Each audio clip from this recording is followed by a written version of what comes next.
This is NEGOTIATEx TV. Hey everyone, thanks for joining us on the NEGOTIATEx podcast. We are continuing our conversation with Sally Foley-Lewis. If you haven't already checked out part A of this show, be sure to do that first. Let's jump into the conversation with Sally. And I know we hear a lot these days about being a trusted advisor to senior leaders. In your mind, how does being a trusted advisor connect to a concept that you discuss as being your manager's first choice? Yeah. So to me, when you're a trusted advisor, you're someone who doesn't suck up or pucker up. You're actually in a position to maybe first and foremost sit down with those senior leaders or senior leader and say, how do you want information delivered to you? How do you want good news and how do you want the bad news? And be explicit like that, because that helps you to then know how to craft that information. You know, how often do you want the news? In what format? How do you want me to be your trusted advisor? How would that work for you if you saw me as a trusted advisor? You know, we often have, when we get into leadership positions, we often think we have to have all the answers. And I think that's totally false. I think we've got to have really good questions, and including being explicit about asking, how can I be your trusted advisor? To me, that's your first port of call when becoming a trusted advisor to the C-suite or a senior executive. And then after that, your consistency is really critical. You know, being consistent in delivering it the way in which you've just agreed to deliver it. This gets to an idea, which is it is a difficult balance, I think, between being assertive and at the same time balancing that with being respectful. And I think that it probably goes in all directions within the trilogy. Certainly it's kind of obvious to think about that in terms of influencing up, but also as we collaborate across and we inspire down. How do you help individuals navigate that balance between being assertive and still staying respectful? Yeah. So first and foremost, it's really understanding what assertiveness actually is versus what we think it is. You know, when I do communication workshops and I ask the room, you know, what's your definition of assertive? And 9 times out of 10, it's an incorrect definition, because we've learned to think that being assertive means that I get my point across, I be heard, right. You know, and that's only half the equation. That's only half the definition of what assertiveness is. Assertiveness truly is understanding and respecting my needs as much as I'm understanding and respecting your needs. And so it's not, to me, it's not a competition between being assertive versus being respectful. When you're truly being assertive, you are being respectful. And so we need to actually come to terms with the true definition of assertiveness. There's a great book by Bolton, and I always go Michael Bolton, but it's not the singer. I think his name is Peter Bolton, and it's a book called People Skills. It's a brilliant book if you want to go to sleep. It's a heavy book. I love it. But in his book, he talks about what assertiveness really is. And he says, and it doesn't work all the time. So stop expecting it to be. Stop expecting it to be perfect. Assertiveness is the intent to respect. Assertiveness is the intent to have the desire to understand what you need and the desire for you to understand what I need. And somehow together, when we know that and understand it and respect it, we will find some sort of compromise, something in the middle that we can both live with. Yeah. And so that's where that comes in. Yeah. And what you're describing requires, I would say, a hefty degree of self-awareness. And let's be honest, we're not all probably as self-aware all the time or as often as we probably should be. Yes. How do you, is that something you can coach? Can you coach somebody to become more self-aware? Absolutely. I think you can. I think if you're willing to learn more about yourself and who you are and how you show up in the world, and how, if you're game enough to learn how others perceive you and how others read you and how others avoid you, then yes, doing assessments like a DISC assessment or a Myers-Briggs type indicator or an emotional intelligence assessment, anything that helps you understand you better is going to amplify your self-awareness. And the more self-aware we are, the more understanding of our own self-talk, how our emotions trigger us, what emotions trigger us. When we understand them, we're in a better position to regulate them. Also, we're in a better position and more confident about ourselves that when things don't go well, when we blow up, when we have a of steam come out in the most inappropriate way, with self-awareness and emotional intelligence, we get to come back around and say, hey, I apologize for that delivery. It was not right. And I hope everyone's okay. Is there anything I can do to resolve this and move this forward? And owning it, right? That responsibility and accountability piece. So yeah, I think you can absolutely learn self-awareness. And, just the other day I was delivering a keynote speech and I said to the group, if you're the one that walks in a room and everyone leaves, it's you. And so that we've got to be in a position to accept that a little bit of tough love too. So feedback. Yeah. Feedback is what's critical also for increasing our self-awareness. And not always easy to receive. Not always easy to receive. And, we could all do with learning how to deliver it a little nicer. Well said. So it's the delivery and it's also the acceptance. Sometimes I say to people, when someone delivers you some feedback, just wipe the mess off and look for what the actual message was. Right. Don't shoot the messenger. Sometimes they just don't know how to deliver it and they're doing the best they can. Look at the intent. Was the intent a positive intent? Was it an intent to help? And if it was, then give them a bit of grace. Mind you, if there are people who are just giving you feedback because they just want to shoot you and shoot you down, then, that's a whole other different debate to be had. Yeah. Building high-performer teams is essential for most middle managers. Do you have an example of a mid-manager effectively inspiring down to develop others and cultivating a culture of empowerment and innovation? Absolutely. I had been living in Germany and I just came home and a friend of mine was wonderful and said, would you want to come and work and do an 8-week, like in Australia, we didn't have internships, right? So they're very big in the US. But this was similar to an internship. And so it was paid 8 weeks of work experience. And I said, well, I've got nothing else to do because I've just got off the plane. I'd love to. And the manager of our team was amazing. She said, you're here for 8 weeks. Here's a project I would like you to get into. I want you to do this reading, think about what you would do, and then come to me and we'll talk about what the next strategy is. And as I was reading through all the information and then trying to work out what I think I should do, because I was new and I was a little bit unsure, didn't have a whole lot of confidence around what I'm supposed to be doing, I went to her and I said, can I catch up with you? And she said, absolutely.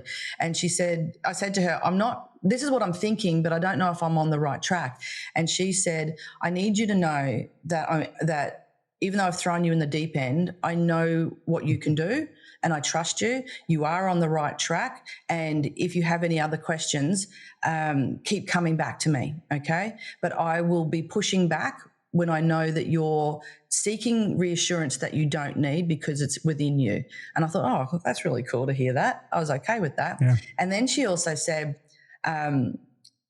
she said because I was also concerned about just being 8 weeks and what possibly could we get done in 8 weeks.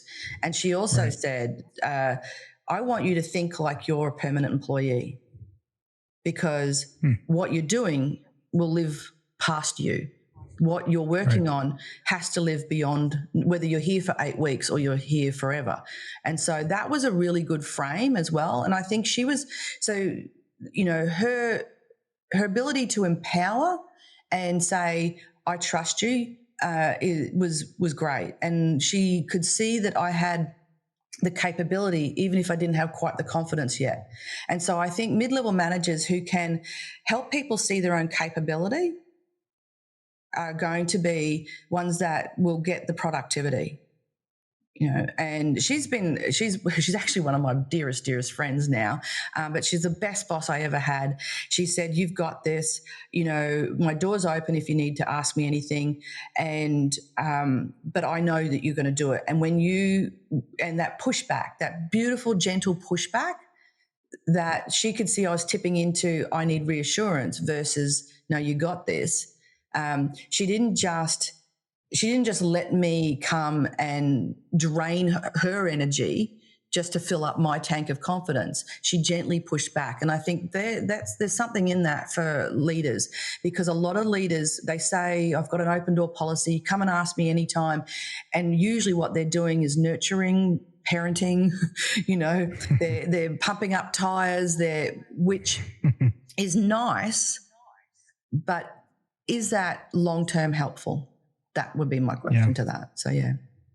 Yeah. And I would say even there's, I've certainly experienced times when leaders have said one thing, but then not followed through. And that opens up a whole nother kind of can of challenges. And I wanted to ask you kind of about the, common thing we see these days is the need to align what we as leaders say and then that our actions match. I wonder if you could talk to the importance of eliminating the say-do gap, and what do you do if you find yourself caught in a situation where you're trying to tackle this organization, this issue for your organization? Maybe it's not you who has a say-do gap existing, but it's someone else. It's a leader. Maybe it's someone who reports, or it's a colleague. But how do you go about trying to put the spotlight on this issue? Absolutely. I don't know whether this translates to other countries or not, but we have a thing here where a lot of leaders say, "Oh, just leave it with me. Just leave it with me. I'll get back to it. Just leave it with me." And I was working with one organization, and they were saying to me the frontline staff were giving me some background and some feedback around their managers before I worked with the managers. And so one of them said, "Oh, if I hear just leave it with me one more time," and they were getting really upset and working themselves up. And I said, "Well, tell me what happens." And then someone else chimed in and said, "Oh, leave it with me means nothing's going to happen. That's where ideas go to die." And so that say and do thing, I think, is massive. And managers need to be really mindful of what they're saying and the promises they're inadvertently making. Yeah. And so with that, that's where we come back to communication. And a lot of the times, a lot of middle managers say, "Well, I'm trying to get that up the line. I'm trying to get, that paper's already gone into the senior, into the executive team, and I'm waiting for their feedback, and I'm waiting and I'm waiting." And therefore they don't say anything, because there's there's no new news, right? So they don't say anything. Well, what they miss out on, or what they forget, is that someone's also sitting here wondering what's going on, and they think that that idea's gone to die, that proposal's dead, that fix or whatever's happening is not going to happen. And what mid-level managers need to remember is that, okay, it's still with the executive. I'm still pushing it through. Is there something else that we could be doing in the meanwhile? Like, be creative and keep talking about it, even when there is no new news. Because I don't know if you've ever watched a passion fruit vine along a fence line. If you grow passion fruit, it's got these little things that come out and they hold on to things and they circle around the wire, and as they keep growing. And to me, that's just like what happens at the front line.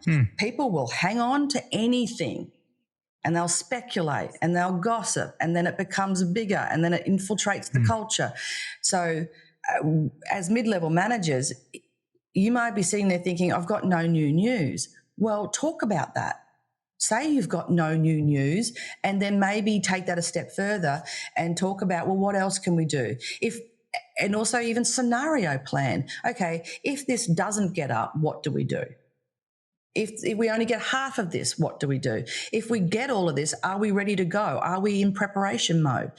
Talk about these things so that people don't then go off on their own tangent and speculate and then you, as the mid-level manager, you actually giving yourself a bad reputation. And people will, right? People are going to fill the gap, Yes. With assumptions or whatever it may be. It's probably wrong. Yeah, absolutely. Because they want to understand what's going on. We need signposts. You don't get from A to B without a signpost telling you to either stop or give way to the left, give way to the right, whatever it is. We need signposts, and so that's critical. And I think to the other point that you asked about, where where you've got a position of above you and you're still having that say versus do, I think it could be critical for a middle manager to ask those questions, but ask them in really strategic ways. As an example, I know you're still working on that, and that's something that's still to be decided. Is there anything else I can do to add to it, to help it move it forward? Is there anything else I could be focusing on that prepares for that? And just as you're doing down the line with your team, you can do that up the line with your boss and be saying, I know this is not here yet. You said this, but I'm seeing this. Is there something that I need to know in between? Because I'm getting mixed messages. My perception is this versus this. Could you help me close that gap or understand the gap? And therefore help me know what I need to be working on as a priority. Yeah. But we've got to own it because if we go in going you, like we're pointing a finger, we're going to walk into someone that's going to get defensive. So, yeah. Yeah. And then kind of digging into these common complaints. I know another one that you likely hear is, I don't have the time to do all of this. And maybe that's just an excuse for also not practicing some of the things that I know that we're discussing today. How do you respond to this statement? And are there ways leaders can become more productive, maybe even helping their team members as well with this challenge? Yeah, there's one word for that. It's called delegation. And so I think when, it's interesting. I saw an article that had a reference to a study that I think it was 300 companies were asked about how they saw the value of delegating for their leaders. And it was over 50% saw it as a big, valuable thing that leaders should be doing. Delegating was important. And then they went back to that cohort that said, yes, delegation is important. And then they asked that cohort, do you actually teach those leaders to delegate? And it was 28%. Wow. Only 28% of that group actually saw it as important enough to teach it. So we're not teaching delegation. And if anyone is listening and they can sit here and they'll say, yeah, my boss tells me to delegate, but no one's taught me how to delegate. A lot of leaders complain about being pulled down into the minutia, and their boss tells them to delegate, but the skills for delegating are not at all put forward. So I think it's really critical that all leaders learn how to delegate effectively, because when they do that, they'll then understand that they're actually also developing others as they do it. When leaders say, I don't have time, then you'll always not have time. When they say it's just easier and faster if I do it myself, yeah, it is. I'm not going to lie to you. You're absolutely right. It is faster and easier if you do it yourself, and you'll always be doing it yourself. Sally, and this is the impossible question, can you give us the 60-second keys to delegation, since it's not being taught? And I know you could give an entire full day or 2 days program probably just on delegation and delegating well. But what are the keys to doing it well? Give us the cliff notes. You're funny. I wrote a book on delegate, and I do have a workshop. So it's called Delegate. You also wrote a book called The Productive Leader. Is this? Yeah. So I've got a few books up my sleeve. So the 60 seconds. All right. So to me, it starts with you. If you need to understand, the self-awareness piece comes back in, right? Yeah. If you feel as though you can't trust, what is really going on, you'll say things like, I'm too busy, everyone else is too busy, I don't know what to delegate, I don't think they'll do it to my standard. But then if you go under the surface, the old iceberg, what's under the surface and what's really going on? I don't trust them. What if they make me look bad? What if I get my butt kicked because they've made a mistake? Like, what's really going on? If you don't deal with that first, then you're really going to struggle to have effective delegation. So to me, one of the critical things you need to do is start building stronger relationships with your people so that you do have the trust. Because once you've got great relationships, and a great relationship isn't agreement, right? It's respect and trust. And so you've got a group of people who feel safe to say, I know your point, Sally, but I don't agree with it. I think it should be this. And they feel safe enough to say that to you because you're willing to listen and you trust that they've thought this through and they're actually bringing you some really important information. So that's the first point for delegating to be successful. And the other thing is people dump and run. I call it a drive-by delegation. And it's not. It's dumping and running. And that's what I had in my experience and partly why I blew up. And what we do is I love the concept of slow is fast. I think Stephen Covey had that. Slow is fast. If we slow it down in the setup for delegating and we actually take the time to understand what, when, who, resources, responsibility and authority, you know, who else is going to be impacted? What are the milestones? What does success look like? What's going to get in your way? You know, really unpack that and take the time to unpack that at the beginning, then the actual doing is like that, happens really fast with less errors, you know. And I think that's the thing. If we just do a drive-by delegation, we leave people sitting there going, well, the boss gave it to me. They trust me. It must all be here. If they've given it to me, then they think I can do it. And then they start making assumptions. They start working on something and it sometimes is the wrong thing, or they procrastinate because they don't want to get it wrong, don't know where to start. And if you have those conversations at the front end, then slow is fast. Yeah. Wondering if you could talk in your years of experience. Have you ever seen a company in crisis mode?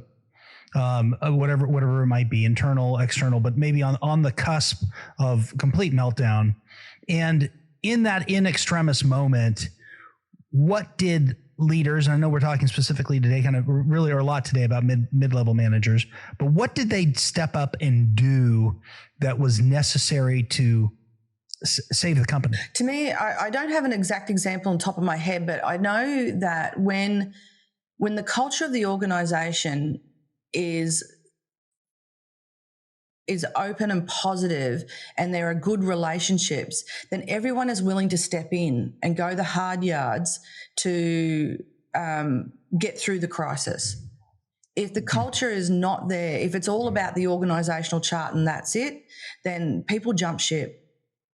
And they jump ship as fast as they can because they don't want to be on a sinking ship because that's what they'll see. And I have seen in a situation where like a what not to do in one particular situation I just thought of was where the mid-level managers, this crisis was coming and the mid-level managers actually started getting into the gossip with the front line. Yeah. And it really did a lot of damage. It did a lot of damage because all the frontline and mid-level management started this us and them, and the rift just got bigger and bigger.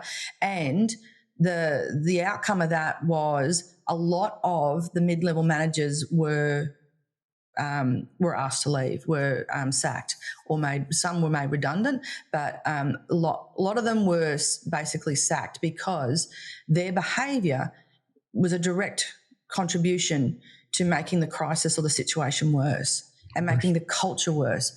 And it came out of fear. These mid-level managers could see that there was horrible things going on, weren't sure about the organisation, and they were operating from a place of fear as opposed to a place of, well, what do we need to do to survive this? What do we need to do to come out the other end of this with as few bruises and scratches and being able to pick up and keep going again. And I don't know whether senior leadership actually were communicating well or not. So I can't answer to that piece of it, but I do know that the mid-level managers really operated from fear and not the best choices of behaviours. Thanks. As we look towards the next, 5 to 10 years, what new challenges do you anticipate middle managers encountering? And do you have any thoughts about how to best prepare to face and overcome them? Yeah, a lot of the tech stuff like the AI and all those sorts of things. And I'm not a tech head. I've only just bought ChatGPT 4, so I'm playing with that, trying to work out how to get groovy images. So I'm real basic level, but they're the impact, right? That I think a lot more conversations need to be had around how do we embrace it and how do we use it to help us be productive? How do we use it to, because it's not going away. Right. It's like email for the first 20 years, we all complained about how email is the scourge of the world. Well, it ain't going away either, is it? So, we've actually got faster versions of email with WhatsApps and messagings and all sorts of things. And so it's about embracing that technology to a level where we know that we can leverage it for productivity. And I think that's one thing around the tech. But one of the other things is that, especially for mid-level managers, is always, always, always, always be looking at how they can be constantly being a better leader. And that's what the old soft skills, I don't like that phrase, but because there's nothing soft about communicating. But how can I be a better communicator? How can I always be a better listener? How can I look at engagement in different ways? How can I really tap into helping our people be more productive? And I think because of things go in cycles, and I've had this conversation recently. We've had the COVID, stay alive. Everyone go home, everyone be okay, be physically okay, and then it's mentally okay. So resilience, it went from survival to resilience was the buzzword. And now it's actual hybrid, and how do we manage a hybrid opportunity that we've got in front of us? How do I lead when I can't see you? How do I shift out of activity to outcome, as a leader? And then I think what we're going to be moving into is a new phase of productivity again, because we're back working, we're back doing, I don't think for 1 minute that we are living COVID free. I'm calling it a COVID infused world now. And so would you like a bit of COVID with your coffee kind of thing? And I'm being flippant, and it is a serious thing, but you also got to know we aren't free of COVID. We are a COVID infused world. So I think the next phase that we might be seeing is coming back and looking at productivity in today's environment. That's where I think we're headed. No, it's great. And I really love the expression of shifting out of activity to back to outcome. And I'm just, you talk about soft skills. I agree that one really aggravates me. It just gets on my skin. Had a colleague call them human skills. Yeah. And since we are leaders of humans and we know humans can be difficult, they are hard skills to master. I just liked that reframing to call them human skills. Yeah, I love that. Well, we're weird. We're weird and we're unpredictable. And like the book from, I keep giving it to Michael Bolton, Peter Bolton, People Skills. He says, like the assertiveness piece, right? It won't work every time. Right. It just won't, because we're human. Well, listen, as we get ready to wrap up, if you had a final thought to give to middle managers listening to this, or maybe it's a challenge, and I don't know if it might be around, the importance of aligning expectations and values, maybe communicating. You talked a lot about the importance of communicating and being consistent, but doing that more effectively, building more positive relationships, trust. You talked about that, or something entirely different. What would it be? What would you leave with our listeners to help them become more influential, persuasive, and let's say effective leaders? Yeah, thank you. I think the first thing that comes to my mind is work on yourself. Because when you've got really good self-leadership, that will have a ripple effect to being a great leader. So the more work you do on you, the more it will have a positive impact all the way around you, 360. And to the point where I've got a program which we've had, it was all self-leadership. And we got a return on investment of 12:1. So for every $1 invested in that program, they got $12 back, and they got 64 days of productivity back as well. Now, I'm not plugging the program, I'm plugging the value of self-leadership here. So the more you work on your emotional intelligence, your self-awareness, your mindset of moving towards a growth mindset, your ability to influence, understanding what you can control, what you can't control, and how you handle those. Anything that does anything to amplify your self-leadership will have an absolute positive impact on your leadership in the organization. I love that, Sally. What a great way to wrap up, and that is a challenge for us all to take on ways that we can work on ourselves. Yeah. Thank you. Thank you. Thank you for being with us today. Really appreciate your insights. Look, it's been an absolute honor and a privilege to be with NEGOTIATEx. So thank you so much for having me. And that is it for us on today's podcast. If you haven't already, please rate, review, and subscribe to the NEGOTIATEx podcast, and we'll see you in the next episode. Hey, thanks for checking out this video on NEGOTIATEx TV. If you found any value at all, please hit the subscribe button, hit the notification icon if you want to be notified of future videos. And then we also have a couple videos over here that you might be interested in checking out. If you and your small business, your team, are looking to get negotiations or leadership training, then you can head over to NEGOTIATEx.com and learn more about the coaching services we offer. Thanks, and I'll see you over the next video.